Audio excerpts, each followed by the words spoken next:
మనసున ఉన్నది చెప్పేది కాదని మాటున దాచేదెలా, మనదనుకున్నది చేజారిందని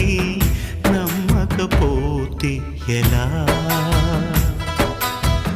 మరి మరి తలచి ఊహలలోనే దాచి చాటుగా చూసేదెలా, తగదని తెలిసి తలపే ఆపలే